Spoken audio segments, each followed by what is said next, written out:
ఈ రోజు హిందూపురం పార్లమెంట్ నియోజకవర్గంలో బృహత్తరమైనటువంటి ఒక ప్రకాష్ 7 నియోజకవర్గాలే కాదు చుట్టుపక్కల నుంచి కూడా వేలాది మంది తరలి వచ్చి హిందూపురంలో ఒక అభివృద్ధి కావాలనే గొప్ప నినాదంతో మార్పుని కోరుకుంటున్నారు.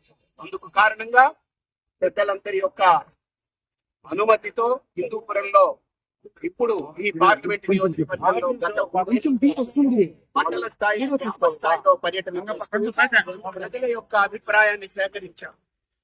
నాకున్న అభిప్రాయం మేరకు, నాకు వచ్చిన సమాచారం మేరకు భారతీయ జనతా పార్టీ ఇక్కడ సీటుని ప్రకటిస్తుంది.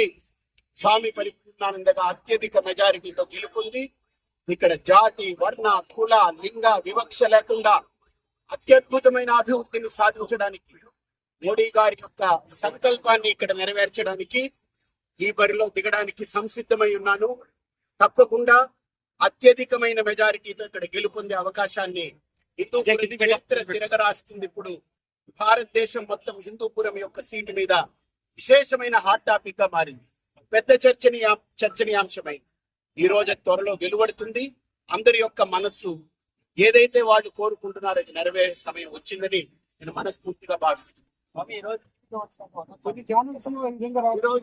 ఈ రోజు టీవీలో కానీ పేపర్లో కానీ రకరకాలు వస్తున్నాయి. ఎందుకంటే రకరకాల వార్తలు బయటకు స్ప్రెడ్ అవుతున్నాయి.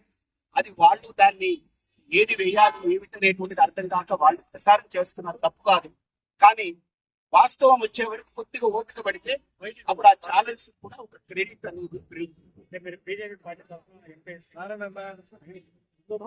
కాదు. ఇక్కడ ఏంటంటే వర్గం కంటే ప్రతి ఒక్కళ్ళు ఆశించడం తప్పు కాదు.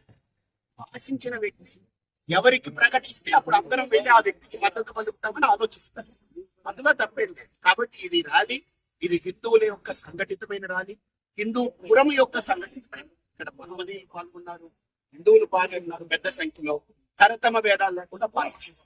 రేపు ఒక పేరుని ప్రకటించినప్పుడు పార్టీ తప్పకుండా అందరూ వచ్చి కలుస్తారు. అన్ని నదులు కలుస్తాయి. ఇది హిందూ సముద్రం అవుతుంది. హిందూపురం రేపు హిందూ సముద్రం.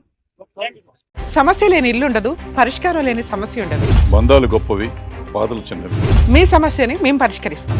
రండి, మాట్లాడుకుందాం.